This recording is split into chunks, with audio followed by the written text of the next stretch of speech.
Thank you for joining us today. My name is Arvind, but before we begin the session, allow me to take this opportunity to thank both Dr. Rajendra Ganatra and CA Hemant Mehta ji who have joined us today and have taken time out of their schedule to speak to all our attendees and members. We are doing this session especially after we got a lot of requests from home buyers, a lot of members of Money Life who had requested that we do this session. So once again, thanks, sir, both of you for joining us. Before we officially begin the session and I introduce our guest, I wanted to share a couple of ground rules. We have kept all of you on mute during the session so that the focus is entirely on our speakers. For optimal viewing, I'm going to request you to keep the webinar on speaker view. This entire meeting is being recorded and a copy of this will be uploaded on our YouTube channel, Money Life TV. So if you wish to refer to that later, you can do so. During the Q&A, I am going to request you to please use the raise hand button option that is available on Zoom if you wish to ask us any questions. And like I mentioned, please feel free to use the chat section to share your questions, your thoughts, your comments, observations. But a sincere request, please do not send it to us in private messages. Please send it only in the public forum. Otherwise, we will not be able to monitor that. Also, I'm going to request all of you to keep your cameras switched off during the presentation because your backgrounds are visible and in case you wish to keep your privacy intact. So now let me now go and introduce our speakers for the day. First, I would like to introduce Dr. Ganatra. Dr. Rajendra M. Ganatra was a banker for over 2 decades and is now a registered insolvency resolution professional and a restructuring consultant. And he is also a visiting faculty at various management schools.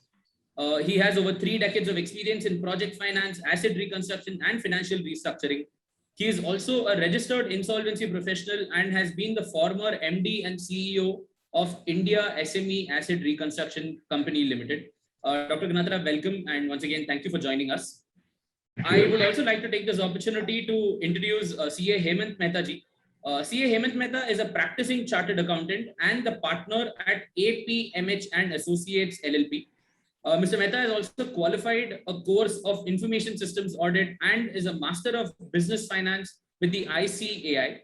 Once again, he is also a registered insolvency professional with the Insolvency and Bankruptcy Board of India. He is a vice president of Resolve Insolvency Professional Association and also convener of Insolvency Professional Study Group of WIRC. So I think without taking too much time, may I now request Dr. Ganatra to please take over. Sir, over to you. Thank you very much. Thanks a lot to Money Life Foundation for giving this opportunity. It's always very pleasant because it's very challenging and we're going to enjoy the challenge. On behalf of my colleague, Mr. Hemant Mehta, also I'm extending my gratitude for this opportunity. We are going to do a short presentation on the PPT. Since the issues are so important, we thought it would be worthwhile to have a PPT. We'll have a PPT, we'll finish it well within 1 hour, and we'll have a lot of questions to be answered by all those who are present. We are going to try and address what will be the best way forward for the home buyers who are facing corporate insolvency resolution process for the entities in which they have invested for their homes. And going forward, if anybody wants to book home, what kind of precautions one must take, we'll try to bring that also as well. There are a lot of practical issues which come up and we'll clarify as the questions come up. Let me begin with the PPT first. So I'm doing it to begin with, and then my colleague, Mr. Hemant Mehta, will follow. And we had a legal input from our other colleague, Advocate Jitendra Jain. Let's get started. This is the structure. I need not go through each and every, we can go very fast, but there are only about 6 points on which we are going to discuss. Chief of it is home buyers, right? Now, if you quickly look at the background, this country had tremendous problem in recovering the credit of the banks. First law which came in at 1985 was Sikh Industrial Company Special Provisions Act, 1985, but it failed very miserably despite having 2 very good laudable objectives of identifying the good from the bad very fast. Second, resolving the good, very fast and liquidating the bad very fast. But then it became a ploy for delaying matters. Fortunately, it was repealed with the advent of the Insolvency and Bankruptcy Code. The subsequent two legislations, RDA, Liquidated Debt Act, that's how it is known now, and SURFACE were relatively better, but even they have gone into kind of a limbo because of the bad management of the DRT. Then we have IBC, which has come. IBC has a very special characteristic. It is highly time bound. And since it is time bound, it tends to be speedy. I would not say it is necessarily speedy. It tends to be speedy, and despite delays, it cannot go on and on and on. That's very clear. Since the debtor is out of possession, hence the creditor-driven resolution process ensures that it can be optimum, but only thing is it tends to be optimum for the creditors. Here we are going to see how the home buyers can become effective players as creditors, because they are now accepted as creditors. It has ingredients for optimum resolution. Therefore, delays are happening due to exclusion periods. Like COVID was something which was unavoidable. So it led to, exclusion periods, but it also helped, some of the last mile projects which were heading towards liquidation to spring back. And I have one example which I could resolve with 100% vote. So there have been pluses and minuses of the exclusion periods, but definitely the exclusion periods have helped the resolution more than the mischief mongers who would like to delay it beyond the point permitted under the law and then drag it to liquidation. So that's not been possible.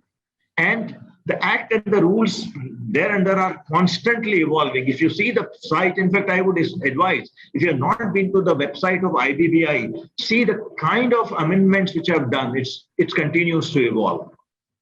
Now, you must have heard, I must spend about a couple of minutes on this matter also. You must have heard a lot that, IBC is all for resolution and not for credit recovery. That's flawed. Actually, both go hand in hand. Let's see here. Equity value is the difference between the enterprise value minus the debt or zero, because if this is negative, right, then it has got to be zero. And when can this be negative? If it has become, insolvent. There is a cash flow in insolvency or balance sheet in insolvency. Probably this being negative would mean balance sheet involved insolvency. So V minus D is the residual after debt is serviced in case of IBC. So debt is reduced to the extent that it can be serviced, leaving something for the equity investor. The corporate debtor seeks to maximize V minus D because he has to meet this requirement of the creditor. And in that process, resolution will happen if they converge on a value of D. And this means that the creditor is taken care of. But this is not possible unless V is maximized. So the preamble of this act says that it's about maximization of the value of the asset and also fostering entrepreneurship. If somebody has, got into insolvency because of no fault of his, he gets an opportunity to continue, right? And this clearly shows that maximized credit recovery is embedded in the IBC's accent on resolution and value maximization. If you had any doubt, you know that there have been any number of judgments in which Supreme Court has also mentioned that the commercial wisdom of the COC is not to be challenged. And ultimately, it is the COCOs to decide whether to accept the resolution plan or whether to liquidate it. But how about, and this can be achieved, of course, through competitive bidding, SA gaming. Unfortunately, this is an unfortunate fact, but we are not going to go into it. What about other stakeholders such as home buyers? That's what we are here for. And we'll focus on the plights and remedies for the home buyers. There's no point in lamenting on the problems. We've got to come up with solutions, so we have something for you today. Right? So when we talk of the solutions, let's look at the definition of security interest under section 331 of the Insolvency and Bankruptcy Code. It says Security interest means right, title, or interest or a claim to property created in favor of or provided for a secured creditor by a transaction which secures payment or performance of an obligation. In case of home buyer, it is performance of the obligation and includes mortgage, charge, hypothecation, assignment, and encumbrance, or any other agreement securing payment or performance again of any obligation of any purpose. Well, if mortgage, charge, or hypothecation or assignment is accepted, why not the ownership? Whereas the home buyer is an owner. So thus, from the date of such unit being purchased by a real estate allottee, that is home buyer, he has a security interest in the unit purchased by him. And if he has a security interest, he is indeed a secured creditor, right? In other words, the home buyer has a security interest in a specific unit. The lender, on the other hand, has a security interest by way of the security hypothecation, or in case of land, there is a mortgage as well. So in effect, arguably, the home buyer status as owner of the property is senior to that of the secured lenders. And the fact of life is that there are some countries where they are on a pedestal above the secured creditors. So at least the home buyer should therefore be secured creditors having regard to security interests, which is driven by ownership and not just mortgage or hypothecation. But the home buyers are treated as unsecured financial creditors. Is there a logic in this, or a flaw that must be corrected? By the time when you see the security interest definition, when you see where the home buyer stands, you find that it is obviously a flawed interpretation. But let's buttress this fact with some recent history, and therefore you have to look at the section 58F, what was added in June 2018. It says any amount raised from an allottee under the real estate project shall be deemed to be an amount having a commercial effect of borrowing. Then the expression allottee and real estate project shall have the meanings as per the RERA. RERA has been, I would say, a good development, but we'll not go into it. There's one component of it which I'm going to raise later on. So the amendment to the IBC has accepted the allottee as a financial creditor. So half the objective has been achieved. Now the next bigger one, the bigger half, the better half, I would say, is about being a secure creditor. That we will see how it can be established. IBC does not stipulate that the allottee should be treated as unsecured financial creditors. Nowhere, right? And if that is a fact, why the discrimination against a class which contributes to the surplus with which both equity and debt providers are serviced? Now see here, this business is very different from other businesses.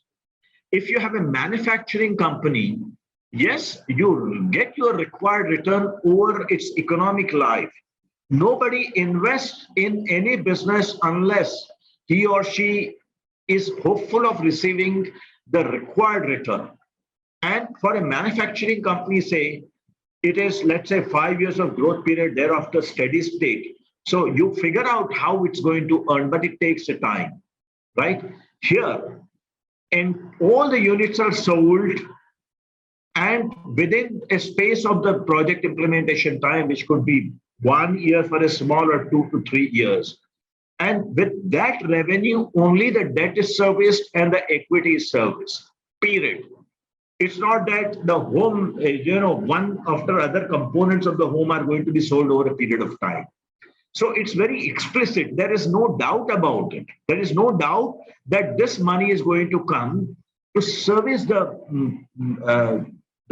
debt providers and the equity providers, right? So parties which contribute to the income, the return of and return on the capital of both cannot be given a short, cold shoulder, can't be cold shouldered. Now that's being the logic. Let's see what has happened in the Honorable Supreme Court hearing. The Supreme Court, while examining the constitutional validity of IBC amendment on real estate allottee, the above amendment, this amendment, in case of Pioneer Urban Land and Infrastructure Limited and others versus Union Bank of India, observed this way in paragraph 54. I have quoted only paragraph 54 because that's very relevant here.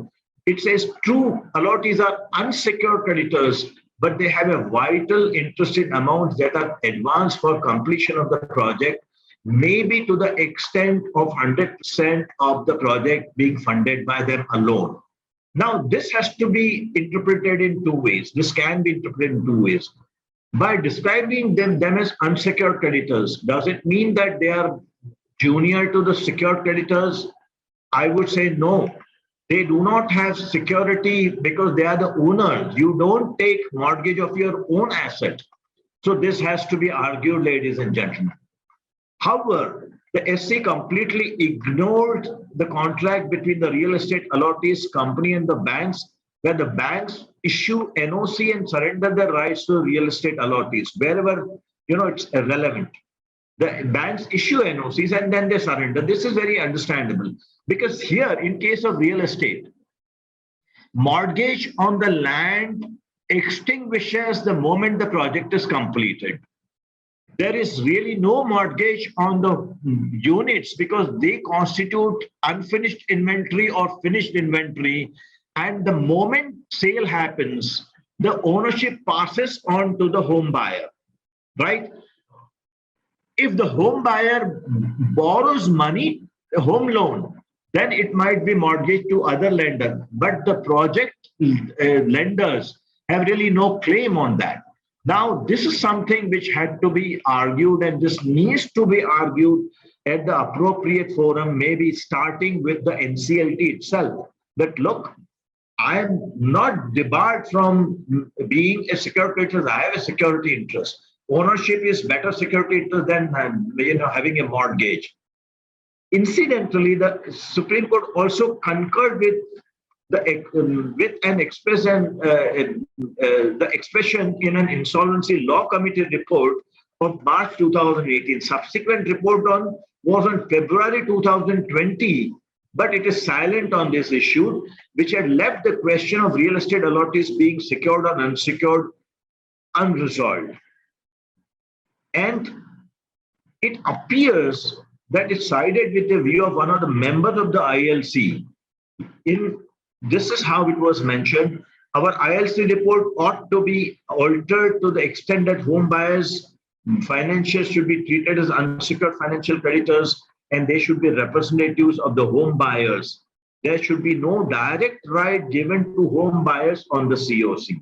This was quoted from the communication of one of the ILC committee members, Insolvency Law Committee members, who had dissented with the views of the other members about treating the home buyers as financial creditors. He said they should be given no right on the COC. The mail was quoted, but the logic was not explained. I have already explained to you the logic. There is a very sound, financial logic as well as the legal logic to treat them as secured financial creditors. And there are huge advantages of being secured financial creditors. Or rather, there are huge opportunities of preventing the abuse by some people who may try to abuse being secured creditors. I'm not saying they do it, but they can do it. Somebody can do it. At least I have come across one such case. So the discussion so far shows that the law has been manifestly unfair to the home buyers in practice, though not in the text of the code. How?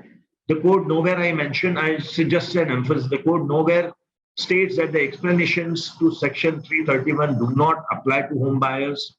So the anomaly needs to be corrected.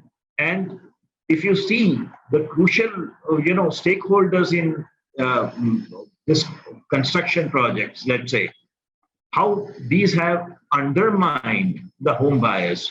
Revenue stream of the housing construction companies, project company come entirely from the price which the home buyers pay. And this is explicit. Mind you, if you look at a manufacturing company, it is not explicit. It is probabilistic. It is estimated. Here it is deterministic. It is driven by each and every contract. So it's absolutely different.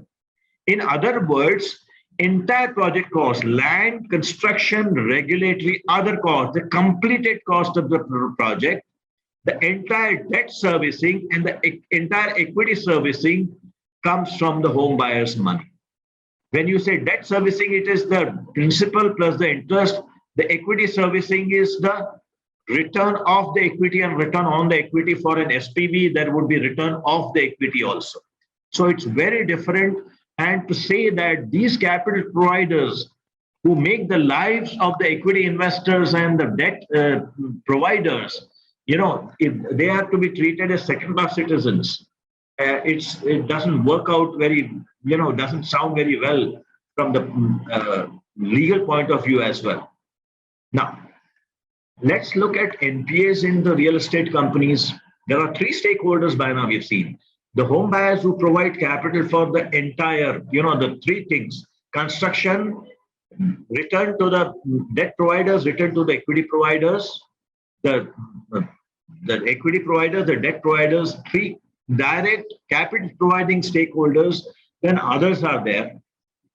Why do these, companies go into difficulties? There are various reasons which are very genuine. Some are very genuine. Some could have been avoided. You have expecting a definite profitability, the promoters diverts funds from the home buyers' contribution to other projects. Fortunately, I must thank that RERA came, and RERA has stipulated that 70% of the home buyers' contribution must go to the escrow and it must be used for the construction. See the interesting part. It's very studied figure. 70% means it accepts that the home buyer, the construction fellows, they are looking at 30% going to them as the surplus, from which they will service the debt providers and equity providers. And this is generally true. So 70 has not come out of the blue. It is very very well thought stipulation which is there.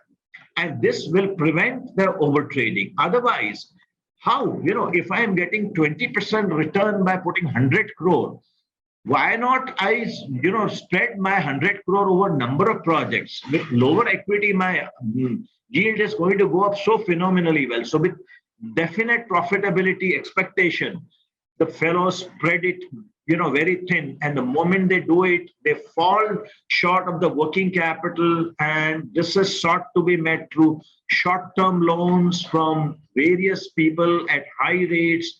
And any delay in one chain of projects lead to cascading failures. Often, if in a group, one major project company fails, others also fail because there is a labyrinth of transaction which happens. And this also reflects bad financial management. In the hubris, they just don't understand, and that's what we've been seeing. Over leveraging from the day one. This is slightly different from overtrading. Overtrading is definitely over leveraging, but it is little more than a mere over leveraging. Inability to manage regulatory risks. This may happen if somebody is becoming very ambitious. Like if somebody doesn't have a background in SRA projects and he does it. The big ones tend to fail by venturing into areas in which they don't have the domain expertise. And if they don't have the domain expertise, they haven't picked up the right teams. Over even ambitious projects with organizational, without organizational bandwidth. There are some such things, but by and large, over trading and over leveraging are the reasons why this happened. Now, when this happens, the irregularities also come up.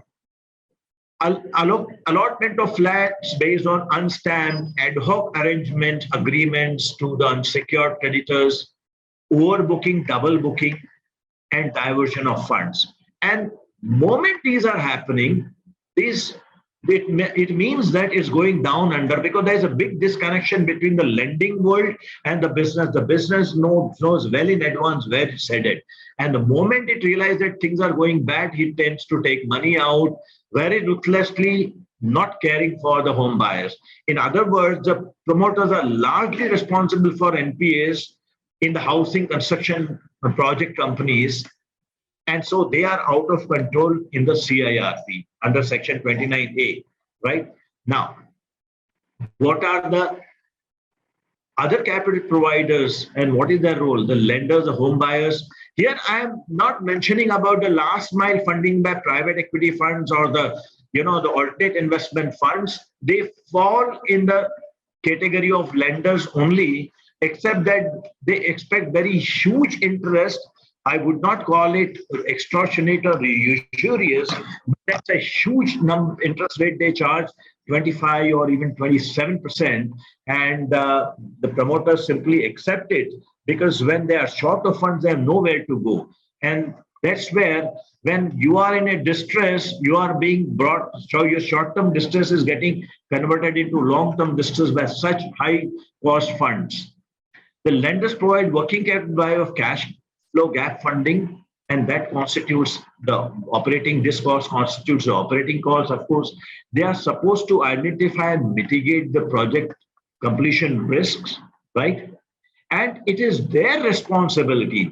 The project monitoring documents of each and every lender require them to monitor the project to ensure there is a consistency between physical and financial progress.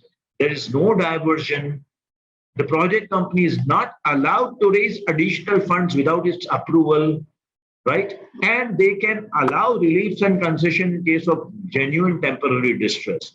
If you remember, in case of Amrapali, the Supreme Court came down heavily on the lenders, including AIFs, for failing to monitor. So, ladies and gentlemen, sorry if some of you are lenders. I have also been lender for a long time, more period of my professional life than otherwise. And I've seen the problems of monitoring. That's what they do it. But in CIRP, the promoters are out of control. But what happens if the promoter is allowed to mismanage for the lender's failure? They get some rap in the knuckle by the Supreme Court, but it goes unpunished otherwise. The CRPs so far shows that the lenders take substantial haircuts nonchalantly, but stay in advantageous position being secured because they fall very high in the waterfall. In the Section 53 for waterfall, the sharing of the proceeds from liquidation. First, the CIRP liquidation costs are recovered. Next is the secured creditors, whether financial or non-financial, operational, secured creditors, pari passu with workmen and employees for only 24 months of their salaries period. They can shave everything away and go away. So this is an advantage, and if this is an advantage to them, imagine if the home buyers are also treated as secured, they will have a better bargaining power for mitigating their distress, because lenders individually are not affected by the distress to the lending institutions. So it is the home buyers, the most crucial stakeholder, who bear the brunt, while the lenders' haircut is a cost of the deposit holders and taxpayers. The home buyers' sacrifice is entirely their own. So that's a fact of life, and that's why we are sitting here to tell you that, gentlemen, ladies, you be secured creditors. And IBC contains provisions of avoidance of certain transactions. Whatever has been taken away through various means, preferential, undervalued, extortionate, or fraudulent, which is called PUFU, preferential, undervalued, fraudulent, extortionate transactions. They are supposed to be reversed. But reversal of that and money coming hasn't been seen so far, and there's a serious doubt about it. right? So what should be done in that case by the home buyers? Let's quickly look at an example. Let's quickly look at an example. There is one company called CNC Tower. It's a Gurgaon-based company. What happened? Let's see some figures. Paid up capital 125 crore. It signed 20-year concession agreement. It's a public-private partnership project, mind you. In public-private partnership, there are certain risks which the government mitigates. There are certain risks which the private sector mitigates, and both mitigate the risk they are best placed to mitigate. This should have been no problem in implementing, but for the reasons best known to the promoters, it went into difficulty. What was the project? It was developing a bus terminal cum commercial complex. So people put a lot of money here. Of course, people put money in commercial contract.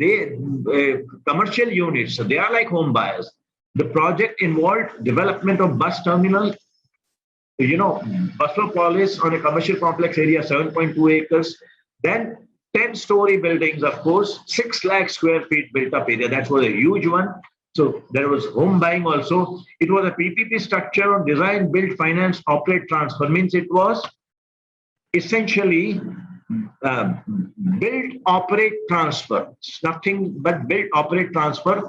The bus terminals would go away. The mall will go away, but the home buyers will remain. What happened here? How the money was taken? See, money was taken out very legally, I would say. EPC contract signed on June 15, 2019. 35% of the EPC price amounting to 110.7 crore as a pre-construction advance and mobilization advance was passed on to a sister company. It was a listed company, CNC Construction. It's in distress now and it was ruling very well in the stock market.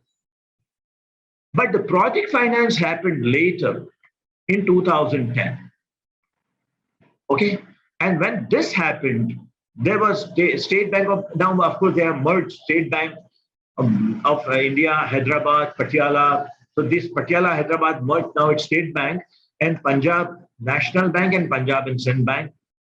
These were the timelines: 18 months, December 31, 2011, 30 months, the second hotel block, and that commercial complex. So here were the, you can say the cousins to the home buyer. They were the unit buyers there.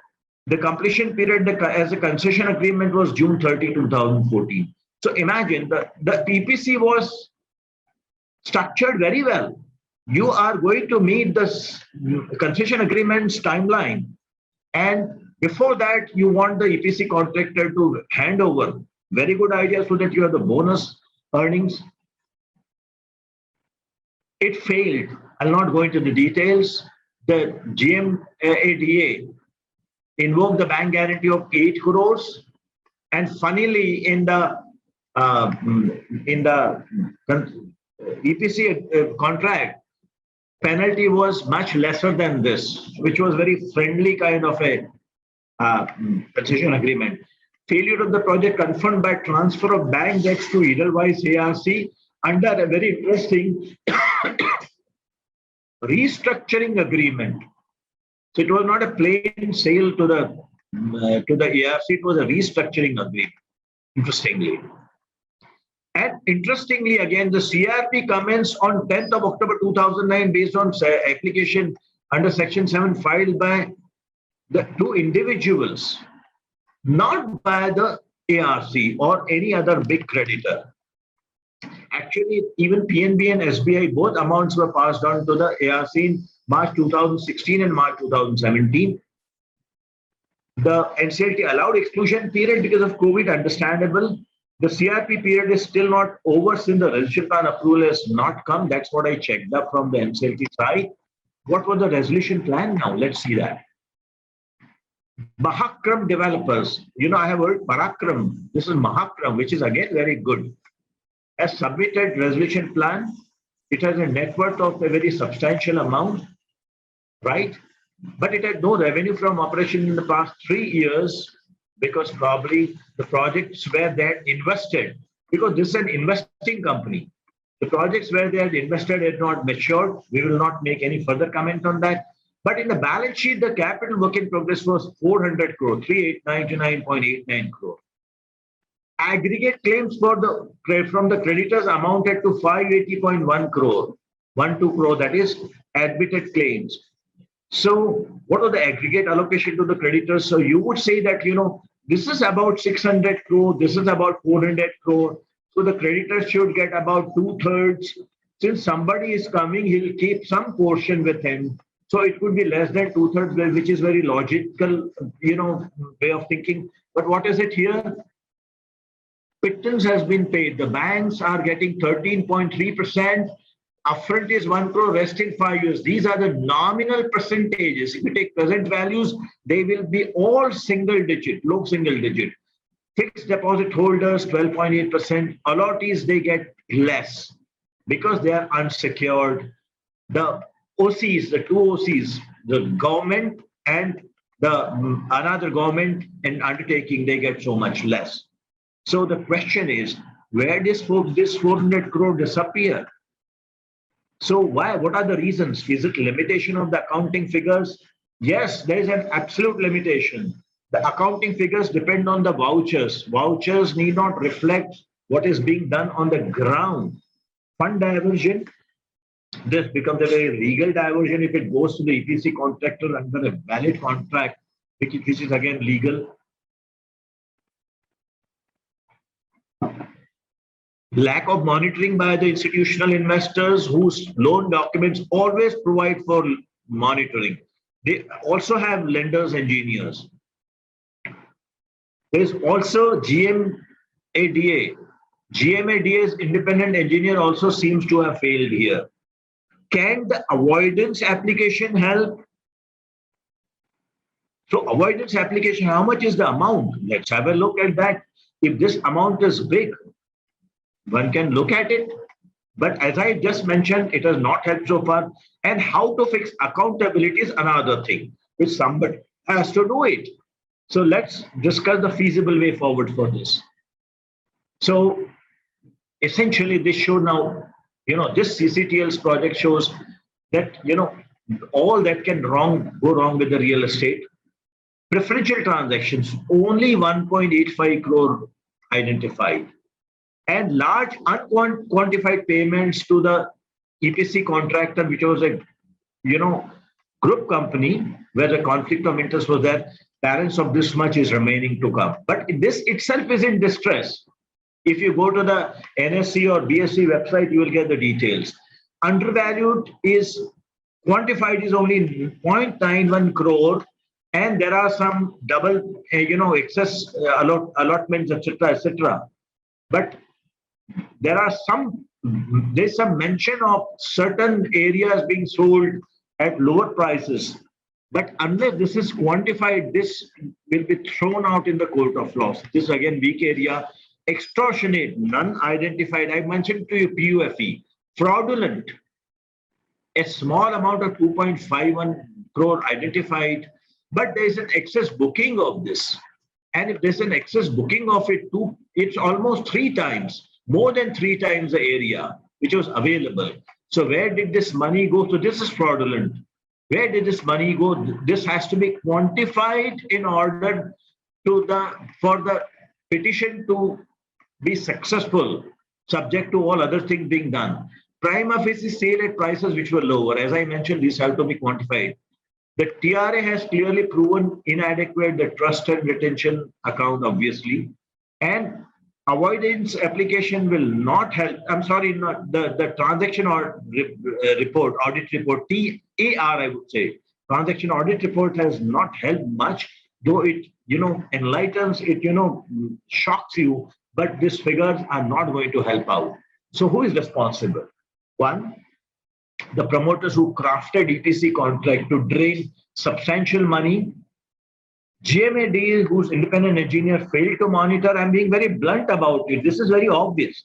Lenders who financed the project after the EPC contract was signed but did nothing to rectify the defective contract.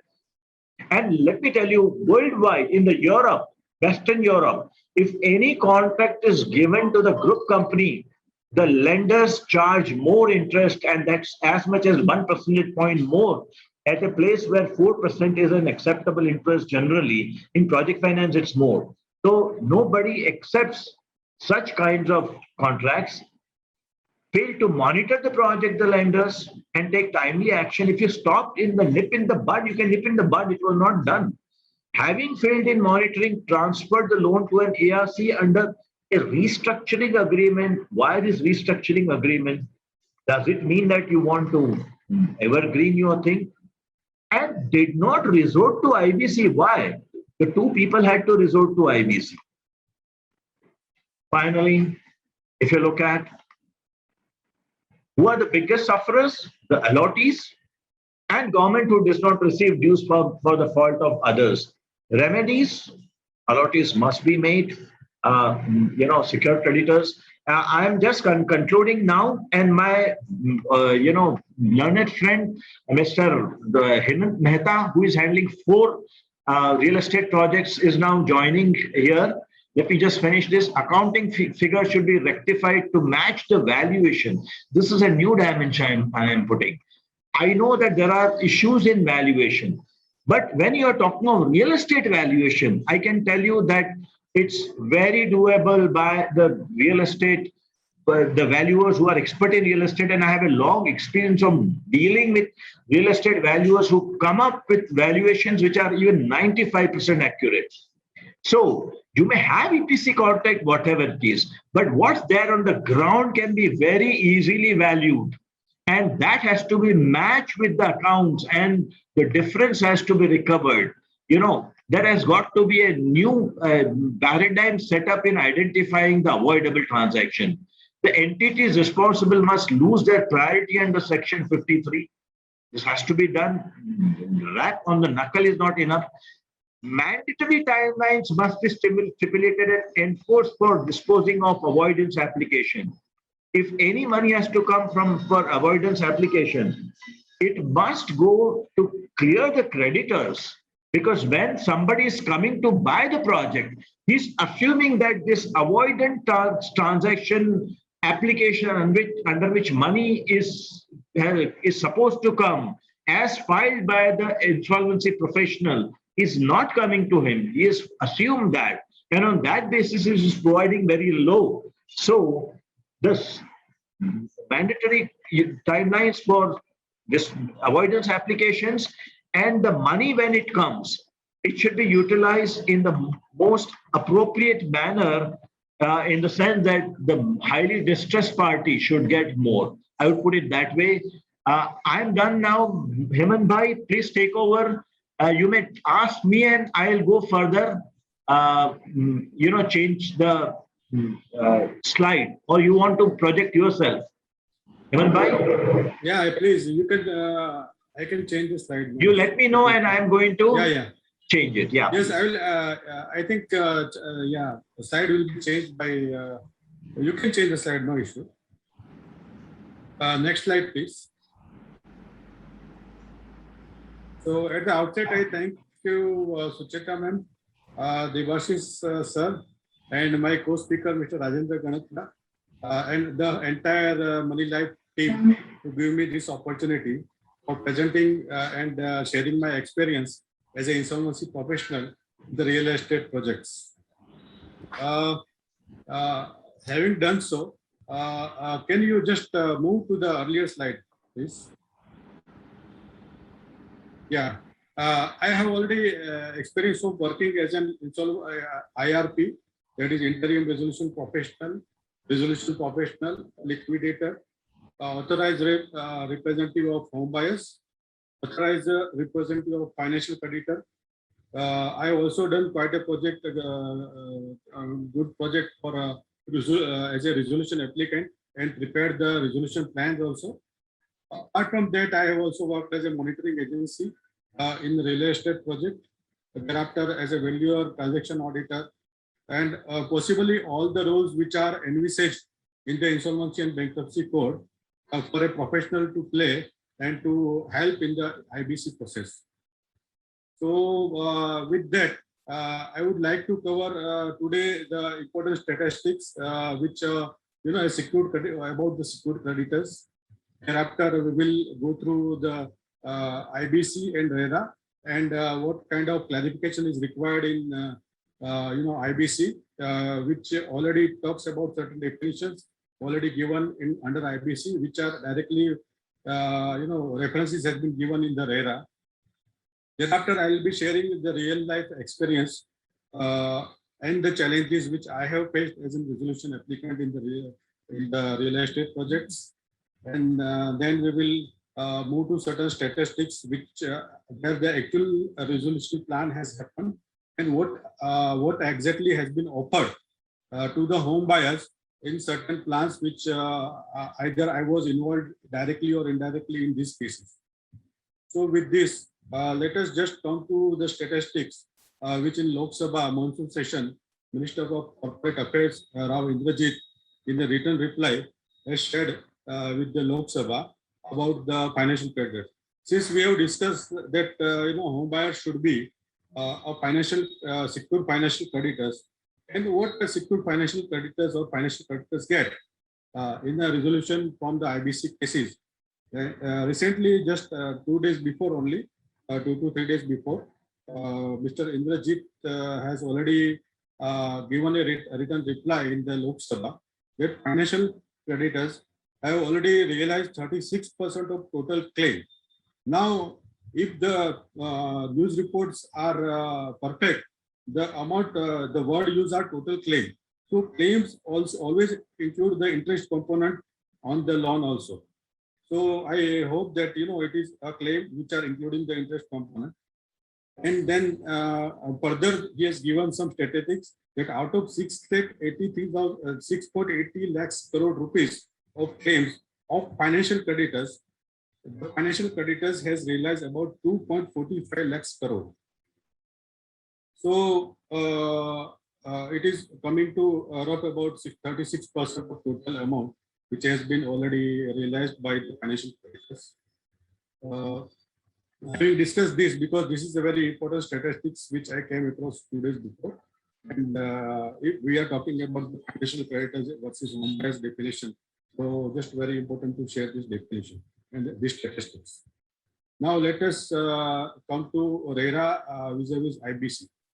There are certain definitions which has been referred under IBC, which is given the reference of RERA, the definition of allottees, promoters, real estate project, etc., which has been derived from RERA into IBC, and it requires the insolvency professional to know rules and regulation of RERA when he is handling the home buyers project and real estate project. So with this, move to next slide. Next slide, please. Yeah. So here the definition of a real estate project. Now, friend, there is a difference between the corporate debtor. Corporate debtor is a company which may take 4 or 5 projects at a time, and there are 4 to 5 projects which are undergoing in particular company. But in RERA, real estate project is the project which has been registered with RERA. Say a project of say 5 to 6 buildings, or at a particular location. So this real estate project is already defined. So the one company may be having several real estate projects, which one need to understand.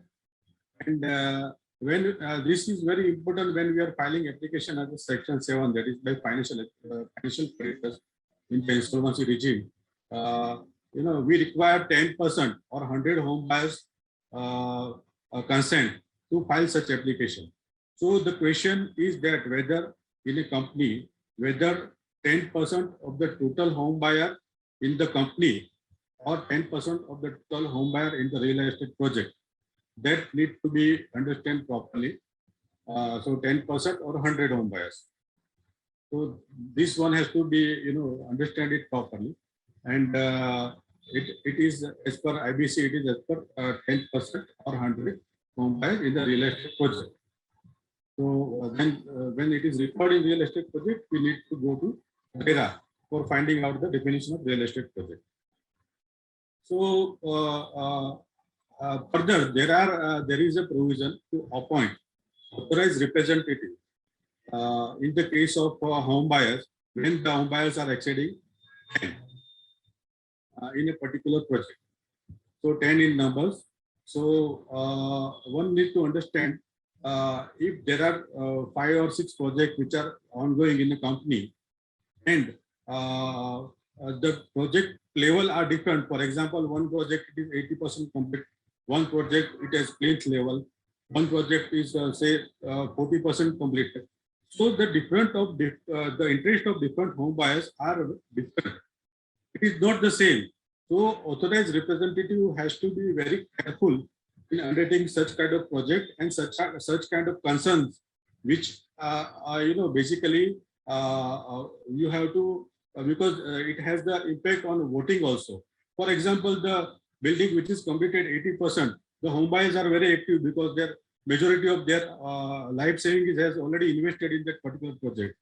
However, where the project it has plinth level, only 10 to 20% or say 30% of the total amount which has been contributed by home buyers in that particular project.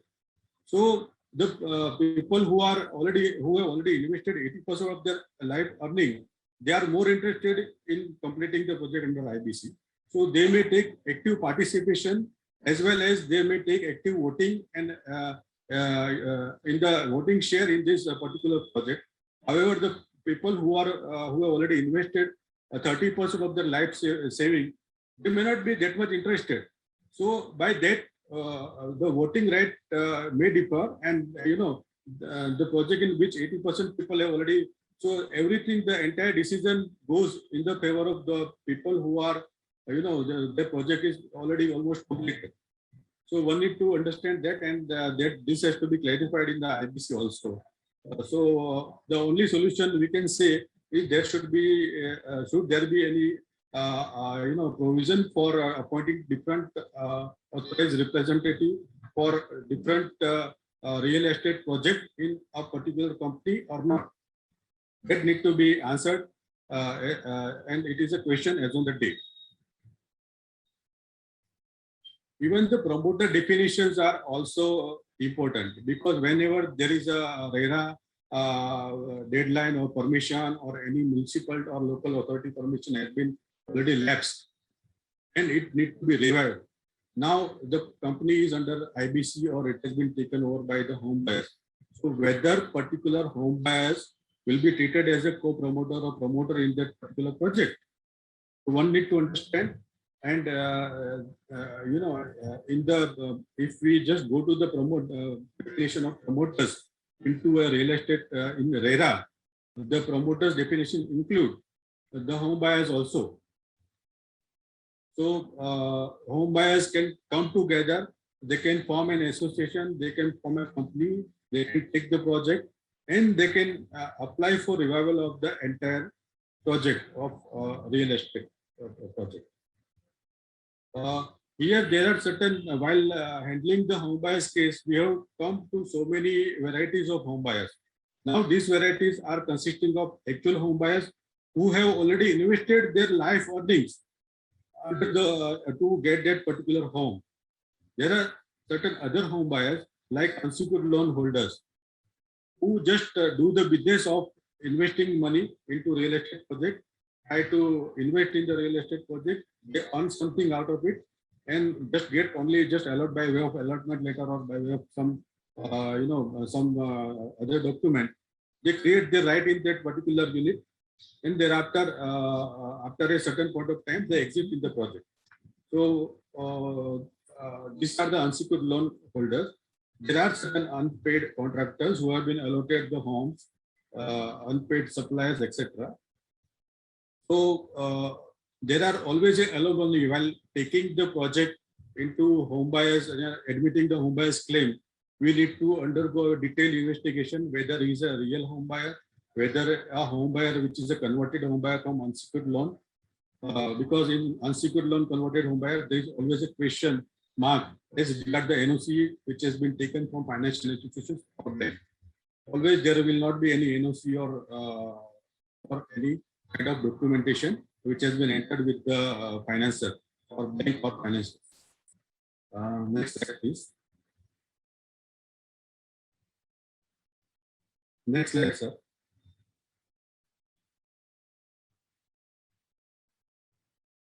Now let me share a real life example. Everyone knows about JP Infra case, and which has been instrumental to create a fiduciary category of home buyer as a financial creditors. As discussed by my co-speaker, Dr. Ganatra, they should be treated as a financial creditor and secured financial creditors, because they are investing their lifetime hard money, which has been earned, and they are always waiting for their own home. So actual home buyer should get it. So in this case of metallic industry at Kandivali MIDC, there are more than 380 gala holders. It is a commercial project, and I have been asked to prepare a resolution plan on behalf of the gala holders. Gala holders have come together. Initially there were two groups under the gala holders, and they have been explained, and they have been asked to unite in that front and make one group. So they have already decided among themselves and they already form a company, a limited company for taking over this project, which was already a project by the promoter, which the promoters were behind the bar, and the project was already not going ahead. It is more than 8 to 7 years. So all the gala holders came together, created gala holders. They have formed a company. They have placed the plan before committee of creditors and offered certain amount with the financial to the financial creditors.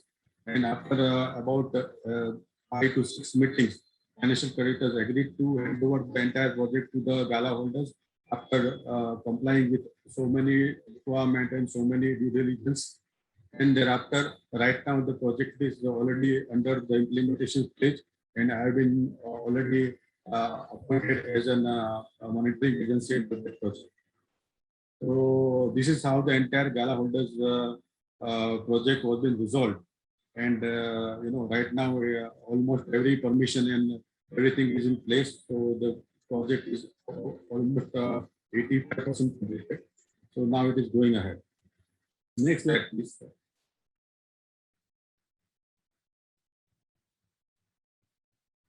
This is the classic example of a listed company, which was listed. Now it is delisted. Ganatra sir, next slide, please. Ganatra sir, can you move to next slide? Next slide. Yeah. So it was a listed company, and it has taken a project of say 50 to 60 buildings. And last 10 buildings were under the joint venture project, and I was appointed as a resolution professional in that particular case. And the JV partner wanted to complete the project in any cost, because his entire life earning as well as everything was under the stake. So they have taken a permission from NCLT to complete the project while the company is under CIRP. And there were about 2 buildings which were balanced, and the occupation certificate was not obtained. And the remaining 6 buildings, you can see the prior image of the before when I just joined as a resolution professional. The building was only 5 to 6 floors were completed, and the image is on the day before yesterday, which I took, which is already completed. Now occupation certificate has been already applied. So we could be in a position to give home to about 350 home buyers at the price which was been booked in 2012. And the entire project was completed out of the money of home buyers, which were balanced, which were to be receivable from the home buyers' money. And there is a nominal amount of say about 2 to 3 crore of cost, which the joint venture partner has he has shown his willingness to bear that particular loss and complete the entire project. So this is how the entire project of 350 home buyers is right now on the completion stage, and it is also at the same price at which they were booked in 2012. Next slide, please, sir. Rajendra ji. Sir, it takes a minute to change, so that's why I think it might be a little Sorry. slow. Yeah.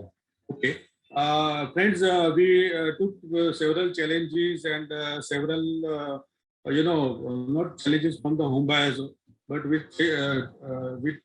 had a lot of challenges to complete this project by some politicians as well as some people who has created a lot of hue and cry, and there were certain, construction was being stopped.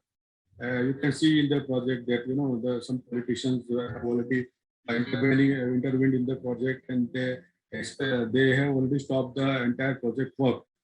And thereafter, after visiting those politicians' office, and after visiting MIDC office, which was supplying water, we could be in a position to pursue them about the IBC process.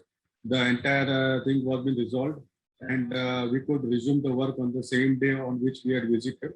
It was just last day before the this COVID that was on the you can see the date on about 17th of March 2020, where the entire work was stopped, and then we could be in a position to resume the work after pursuing the politician, the MIDC people, and other people, home buyers also.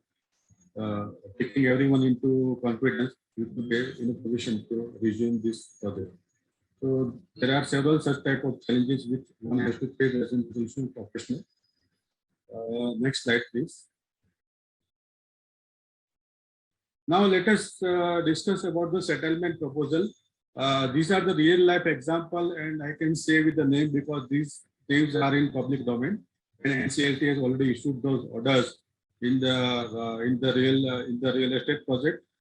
As you know, in JP case, the court has ordered the additional cost of construction to be already charged by the home buyers, and that additional cost of construction were already contributed by home buyers, and the project is under is in process. In case of Orbit Group project at Andheri, there were two categories of home buyers. One was old, who has old home buyers who are booked at say around 7,000 to 9,000 rupees. So they have been asked to contribute 3,000 to 5,000 per square feet extra. And those home buyers who have booked after say a particular cut-off date, say 2017, those who have booked this their home at say around 12,000 to 14,000. There was a top selling of 15,000 cap, and whatever difference between whatever amount they have paid, say 12,000 or 15,000, 12,000 to 14,000. So at least up to 15,000 they would to contribute per square feet. Accordingly, it was been resolved. In Aristo developer case, the same thing was been used, a lump sum amount of extra charge of 3,300 plus floor rise charge towards the construction.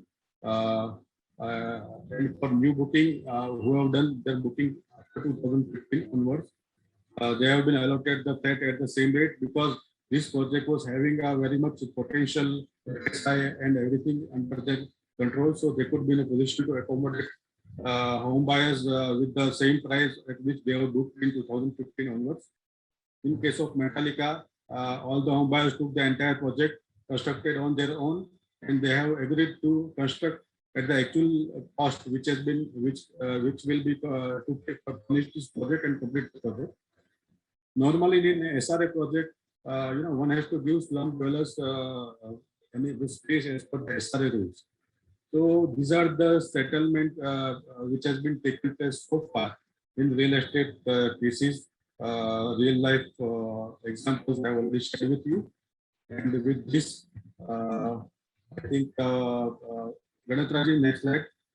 We complete our presentation, and now it is a time for question answer. Suchitra, madam.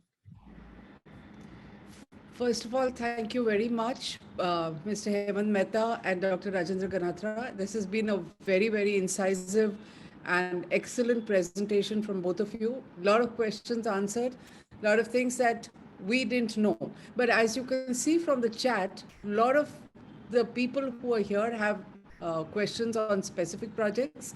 So I'm going to broadly tell people who are posting comments that if you are groups, then please write to us separately at foundation@moneylife.in, because individual projects will not be discussed here. The speakers have to look at them in detail. They have already done a lot of that kind of work, but it can't be done ad hoc now where you narrate everything and you get an answer. So write to us at foundation@moneylife.in.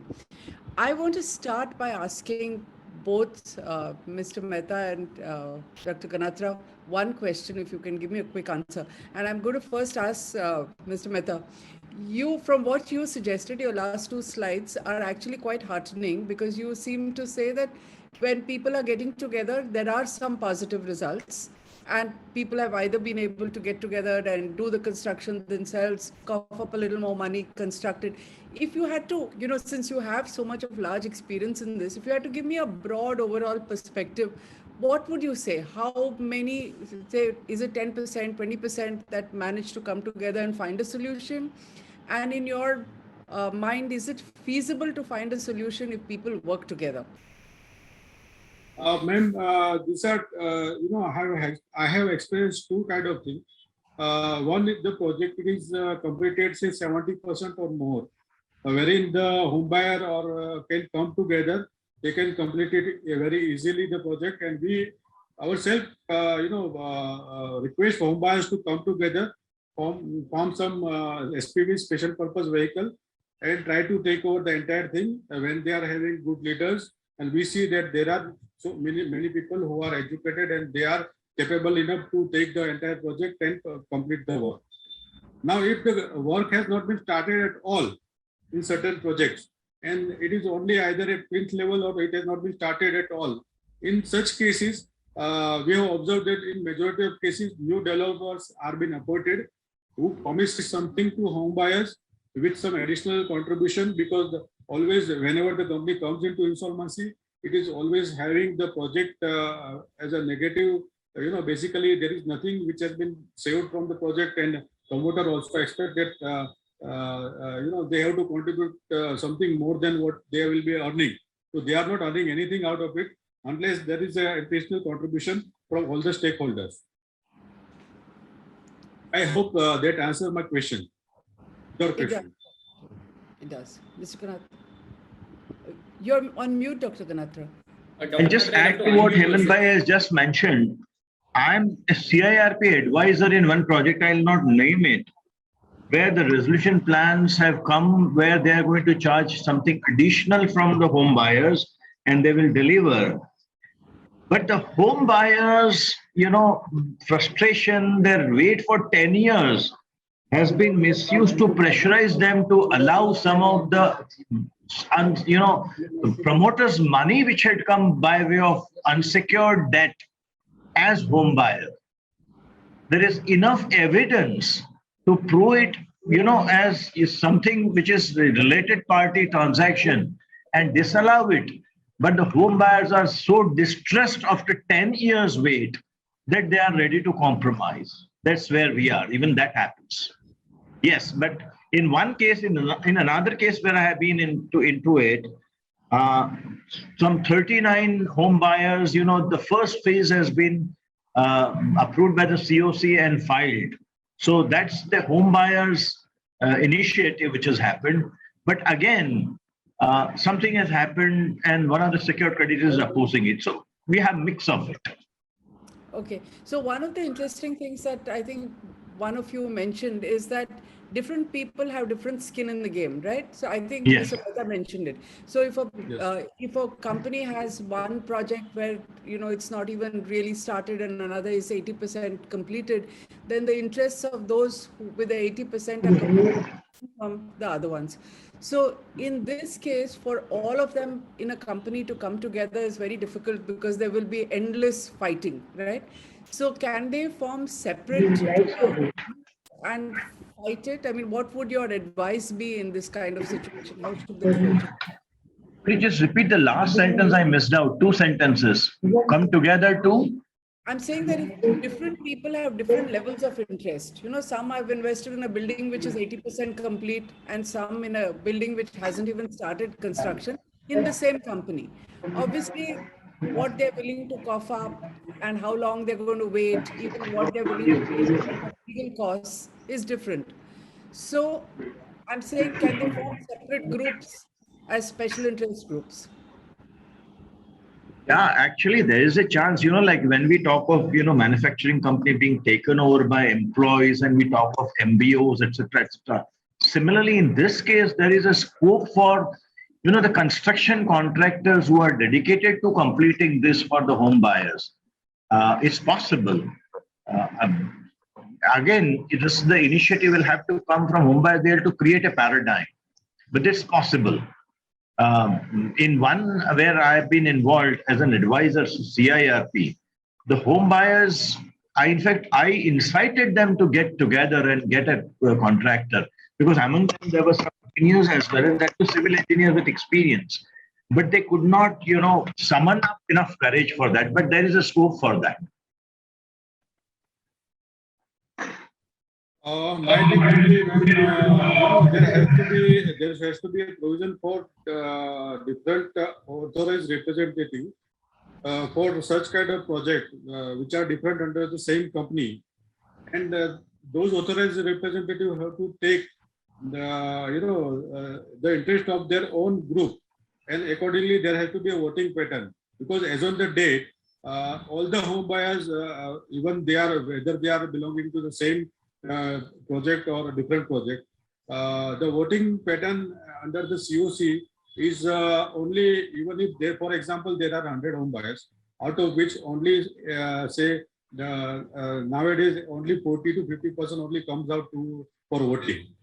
So out of 100, only 40 has voted, and say 30 people have voted in favor of a particular project, and they are already having, those 30 people are already having interest in a particular project where 80% of the work is completed. The remaining people will definitely suffer because their interest has not been taken properly. So there has to be a provision for different authorized representatives for different projects, and accordingly their voting pattern should be considered. Yeah, that is what absolutely. I'll just add one more point. Real estate projects are extremely regulatory heavy. And even if there are capable fellows who understand constructions, they're terribly afraid of the regulations part. And you know what it goes to have the regulations clear, and especially if fungible FSI has to be there for, maximizing the construction for the better economics. So there's a need to have, some initiative from the government itself, a single window kind of a thing, scheme, where for any entity of the home buyer coming together will get a favored kind of a treatment. Something has to be there as a part of this resolution. And as Hemant Bhai said, there's a need to, ultimately the COC functions with a certain voting pattern. The resolution plan must be cleared by 66% votes or more. So the home buyers have to come together. So how to manage that? That's another point. But yes, if the government were to do something for them, to create one enabling environment, probably the societies could come up themselves and retrieve so much of lost ground. So, Dr. Ganatra, to take this forward, our starting point of this discussion was when you pointed out that we have a Supreme Court judgment, they are financial creditors, but they're still a long way off. And in your presentation, you mentioned that in some countries, home buyers are treated a level above secured creditors. So would you have any advice on how home buyers who are all here today can push for it? Is it in their court arguments, or should it be lobbying the government for a change? What would you suggest? All right. The start of this matter was from the pioneer housing construction. When the inclusion of home buyers as financial creditors was challenged, the constitutional validity was challenged. It went to the Supreme Court, and that's how it happened. So I'm afraid the best way will be to approach Supreme Court. So the home buyers have to approach the Supreme Court through the right kind of counsels and present these facts. Obviously, the Honorable Supreme Court was not presented the facts. And we also know that some of the senior advocates of the big law firms' opinions, even if they are illogical, they are not brushed aside by the Supreme Court. So now there has to be somebody who will give this very clear logic with analysis and facts and say that, look, somebody who is already above, somebody who is an owner, you are not reckoning him. Somebody who has a mortgage or hypothecation, you are placing him above. Plus, of course, we will, I have missed out that paper that I had, which very clearly says, I'll share it with you. Let me catch hold of that paper, the research paper, which mentioned that the home buyers are on a pedestal above. So this has to be simply corrected. And we know that whenever Supreme Court's, single bench judgment or two judge bench, delivers some result, it does go to constitutional bench. But then this will be a big fight. They will have to really come together, contribute, and then fight it out. Because the point is very valid. Okay. And that will also have a good collateral. Normally we talk of collateral damage, but there will be a collateral advantage. The lenders will become more careful. They allow the money to be, flung here and there, and ultimately the home buyer suffers.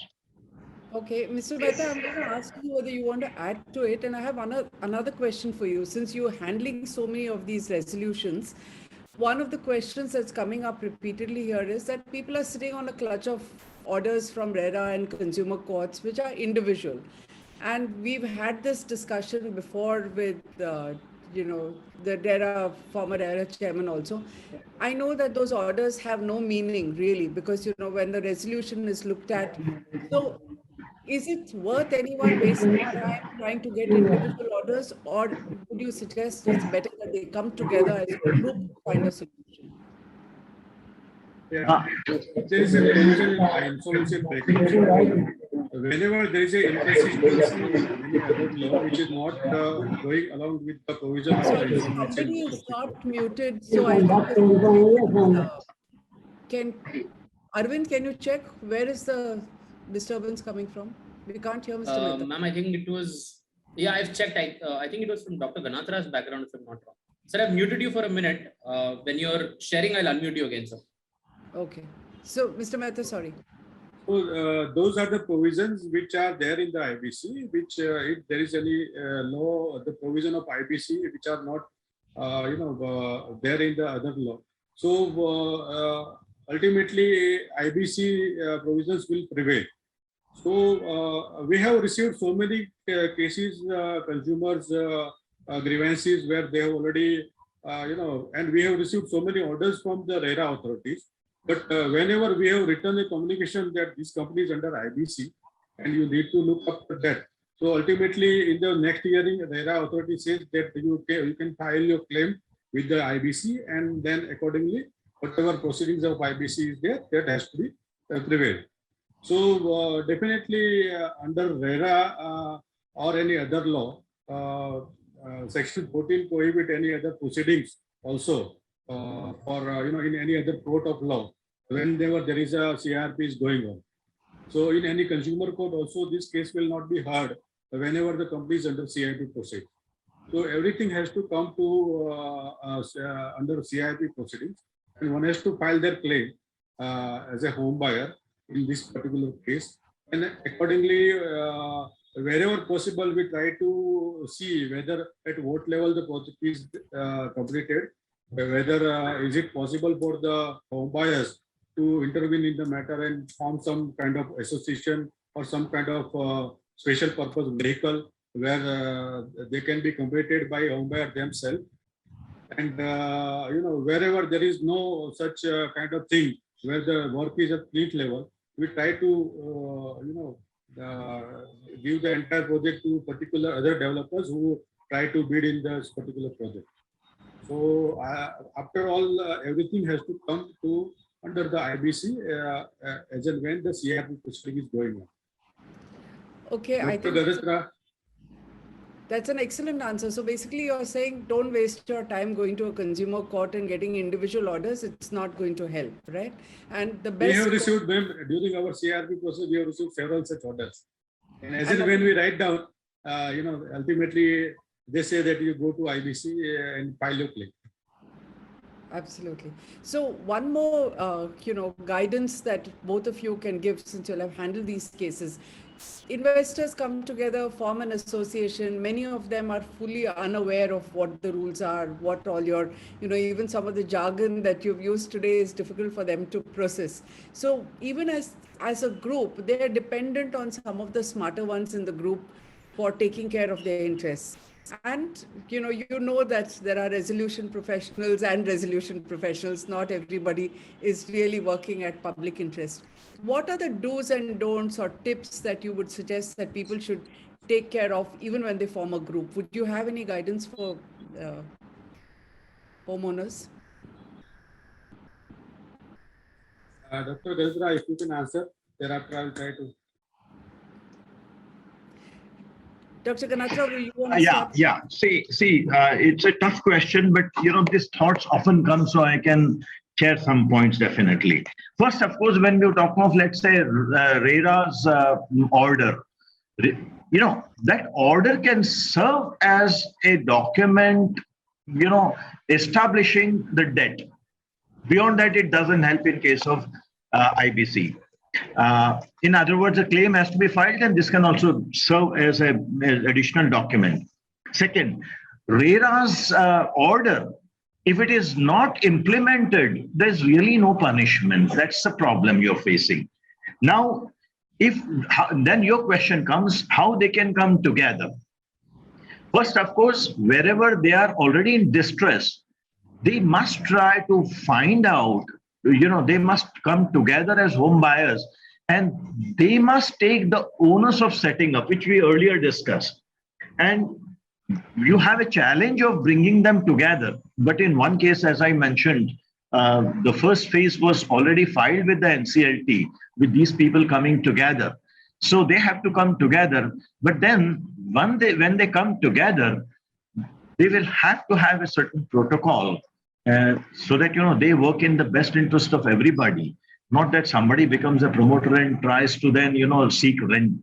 That should not happen. So they can come together. And as I said earlier, since it's regulation heavy, the government has to walk an extra mile and facilitate for them. Bottom line is that when, let's say, I'll not mention the figures, but I'll tell you I'll mention the figures, but I'll not tell you the name. One project in Andheri that I was discussing today before we began on this. He is providing to the secured creditor something like 16 crore. He is charging 5,000 rupees plus per home buyer who has waited for 10 years for the area that he is going to get. 5,000 rupees additional aside from whatever he has paid, right, per square foot. Plus, he is giving small amount to the operational creditors. And all this adds up, the present value discounted at a rate of 10% on over 39 months, it adds up to a mere 17.95 crore. I'm giving you precise figures. How much is he getting? He is keeping with himself an estimated 50 crore profit. Mind you, he is bringing 50 crore working capital, he says, on which he is going to charge a very high rate of interest. So imagine the amount of money he is going to make. This is what is happening. So the people who have been, shortchanged by the builders are going to others whose main objective is to make money, and I'll not blame them for that. So if that extra profit which was going away, if somehow the home buyers can come together, they can, retrieve the lost ground. But challenges are there. Somebody will have to build the cat. Voting will have to be managed. Government will have to step forward, and they will have to be secured creditors so that, people are afraid of dissenting in the matter. What happens? when somebody dissents, he gets more. Shall I just open one Excel to show you how a dissenting secured creditor can wreak havoc with the unsecured creditors? Shall I? Will you allow me 1 minute, 2 minutes? I'll just do that. Let me just open it. Let me just check out where I have. When you open your example, let me try to answer it. Ma'am, as you said that what kind of precaution one has to take while forming the association of home buyers, am I right? To answer your question, one need to appoint, appoint a, unanimous leader who is ready to lead, and it is acceptable to all the group as a whole. Because the case which I have handled, there were two groups. There were in fact initially 3 groups who of home buyers, because total home buyers were ranging from they were about 380 home buyers. So there were 3 groups. So we tried to have a meeting, call a meeting of the leaders of the group. Explain them that your interest is to get your home, right? So why you are fighting it differently? You have to be unanimous. You have to come together, and you appoint your, one of few people from your group who will be leading you, and they came together and they formed one particular group. Thereafter, you should be in a position to accept the claim of certain person who have invested their money, but they may not be having that much paperwork. For example, NOC. In some of the cases, you were not having any NOC of the of the person who have already been allotted the home. But it seems to be from the other document, it seems to be a genuine case, and we requested them to accept these people as a home buyer, because normally developer try to make divide the group among the whether the people are having NOC, those people are not having NOC, certain people who are not having adequate paper, those who have entered into agreement, those who have not entered into agreement. So they try to divide the people among this kind of things, so that people keep on fighting with each other, and they try to they see that they never come on a single platform. So one has to ignore all these things. One has to come together. One has to one should be in a position to accept all these things, because ultimately the person has already invested his hard earning into that particular project. You need to understand that, and you have to accept everyone wholeheartedly. Whenever there is any document which is not available with certain person, or documents which are not even though the monies are already there, they have already come to the company. Right. So one has to be having in our case, there were while at the NCLT hearing, there were 11 advocates who were representing different home buyers whose claim were not accepted as a home buyer, even though the money already received by the company, but they were not accepted because of some documentation. So thereafter, everyone agreed, and then provided their, they have accepted to allow these 11 home buyers their home also, and then they came together, and then it could be in a position, we could be in a position to resolve. So that is what my answer on your question. Thank you so much. Very enlightening. Are you showing us the Excel? I just do that. Let's look at this here. This is section 53 distribution, right? Now let's say the liquidation value as estimated by the valuer. Again, valuation becomes an issue, but I'm not going to that. Let's say the valuer has come up with an estimated 130 crore. Okay. Let's say the total claims are something like, let's say, 313 crores. Okay. 130 crore is the liquidation value. So let's say the CRP cost goes away. Then workmen 24 months and secure debt are pari passu. Now suppose if the secured debt is something like, let's say, 100, and in the resolution plan he's being provided 70 because he wants to give to the home buyer something. Will he accept or will he not accept? Very simply, you see here, if that's 100 here, right?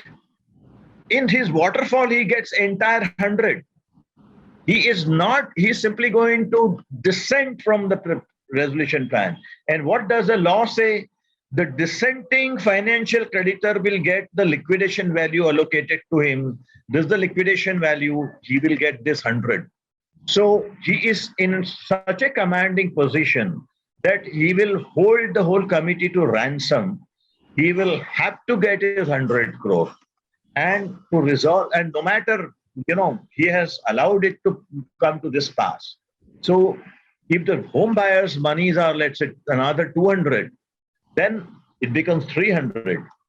And if it is 300, the amount is 122.7, and 122.7 multiplied by this 100 divided by the total, his liquidation value comes to 40.9. That's it. So if he was allowed something like 70, he'll be very happy to accept that. What I'm trying to say is that the moment the home buyers sit as secured creditors pari passu, they will have a bargaining power which nobody else would have. And they would be justified in having that. Why should some law firm write to the committee, ILC, that, they should not be even allowed on the COC? They are the rightful people to sit on COC and exercise their right. That's all. That's interesting. But, again, we come down to whether they are together, because it can't be each individual exercising rights. Yes. So the key is that they have to be together. They have to They have have good to be. representation and good leadership, right? That's Absolutely. the theme that is coming up over and over again. Absolutely. Absolutely. This has been very, very enlightening. I think Devashish has a question here. Debs, you want to ask something?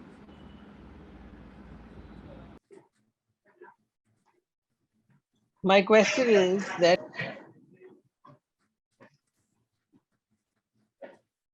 Basu sir, you're on mute. you're saying that the homeowner is the actual owner of the asset. All right. And there are cases, as Suchita mentions to me, that even in an under construction property, there is an agreement and stamp duty is paid.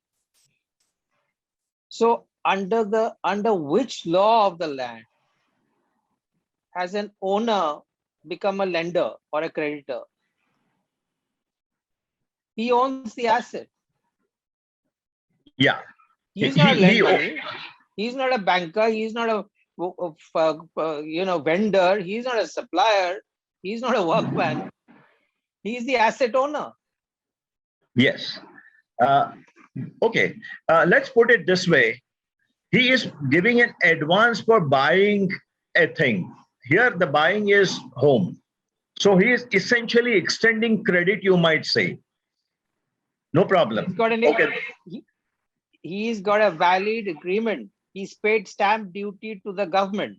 Yes. So my question is that if, forget what has happened, this is an anomaly which you're pointing out. I think Yeah. it's not just an anomaly, it's absolutely scandalous. Yeah. Question is that if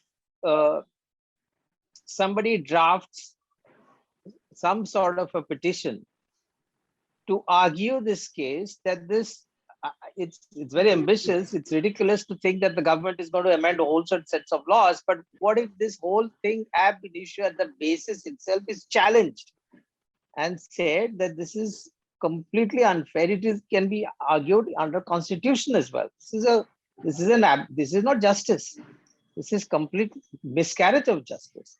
What are the obstacles for a PIL like this? Just suppose one takes a PIL route, and what is your opinion of the likely path that one can take? I really Because don't see.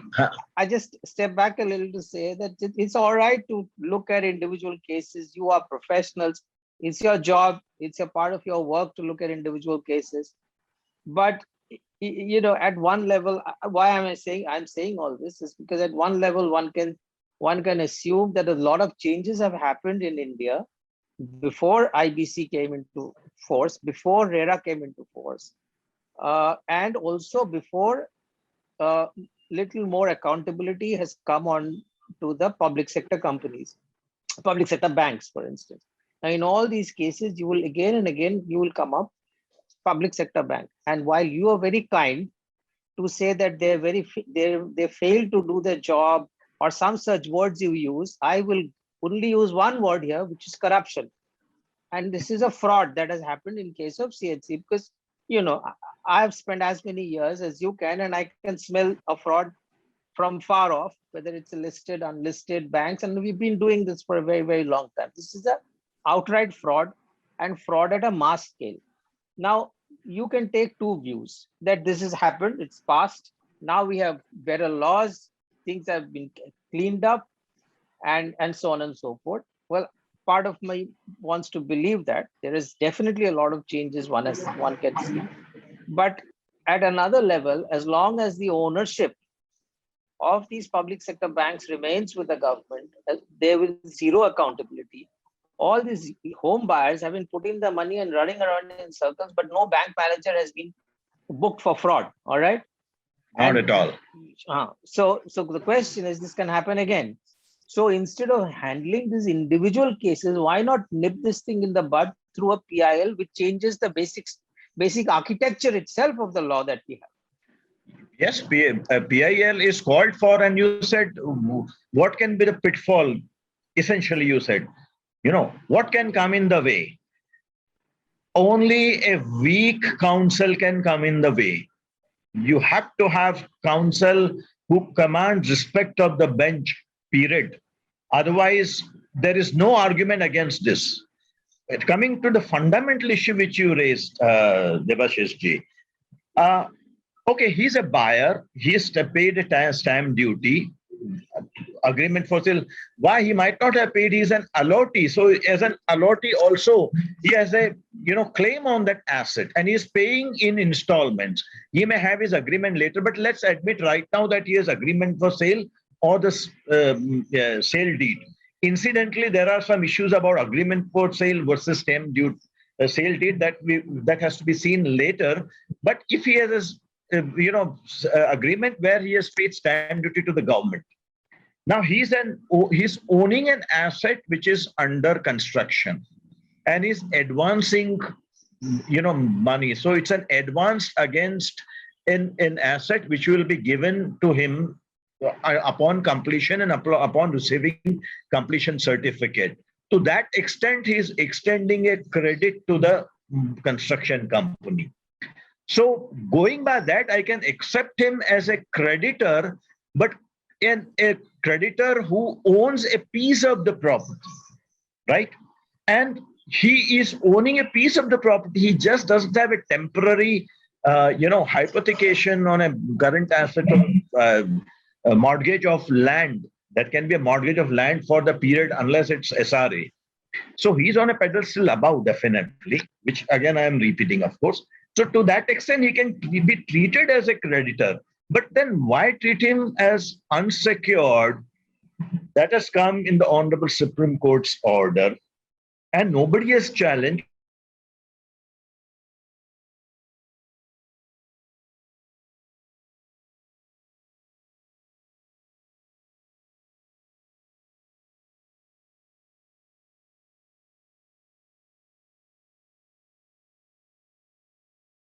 All petitions are done by me. Only the lawyer puts the legal points in that. You have to do that. Great. Super. Mr. Thank you Mehta so has much. been smiling through all this. I would love to hear your reaction also to this issue. Andy. No, actually, prior to this Supreme Court judgment, the position of home buyer was just like a customer who has booked some, some product or something, and he has been treated like a customer only. After Amrapali case and JP case, where Amrapali had more than 15,000 home buyers, and in JP case also, there were, I think, more than 20,000 home buyers, and the entire thing came to Supreme Court. Then this question was been asked, and since the project was nearby Delhi, and as so many people who were been influenced by the Delhi and all these bureaucrats and all these relatives of this thing. Many people's money were stuck in that particular project. So Supreme Court, as a fiduciary capacity, they have treated this, they have directed to treat these home buyers as financial creditors and give them the status of financial creditors. So now it is the question of law which only a learned advocate can answer, how to make now them upgrade from the unsecured creditors to secured creditors. So it is only the argument of any good lawyer which can help to go through this PIL, and then only you can upgrade the status, because one level upgrade already upgraded by Supreme Court in their judgment, and now they are being treated as financial creditors, and in law also it has been treated. So now you require some experts, this thing in a PIL to upgrade further from unsecured home buyer to secured home buyer. So we have some comments already saying we should approach Harish Salve, and I must tell you, our members seem to think we have much more reach than we actually do. I don't think we can approach anyone as expensive as that. But yes, I think the point is well taken, that we need somebody with face value in the Supreme Court who will make a difference. And I think if we have people like Mr. Hemant Mehta and Dr. Ganatra to help us put the facts together, we would have a better chance of convincing somebody to at least take this up. But I think as a takeaway from this, and I really thank you, we've gone way beyond the time that was allotted to this. I'm not going to take questions because I know we've seen the questions in the chat and I know what kind of issues will come up. I'm again requesting people write to us. We will come back if there are lots of common questions, and we'll carry this further in another discussion. But I think the key takeaway here today is that get together, form a group, get good representation so that you have a loud and common voice. You will have to do that as the first thing. I think the point is also very well taken that you need to be not just a secured creditor, but a step above the secured creditor, which will need a separate kind of advocacy and lobbying, for want of a better word.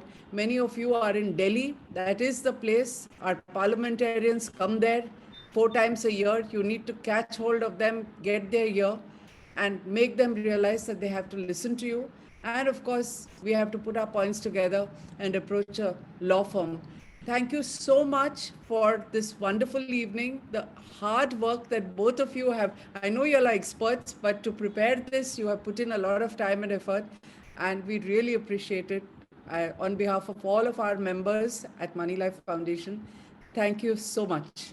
Thank you very much, and all the very best. Thank you, Bye-bye. Money Life team, for giving us this opportunity. Yeah, bye-bye. Thank you. Very much.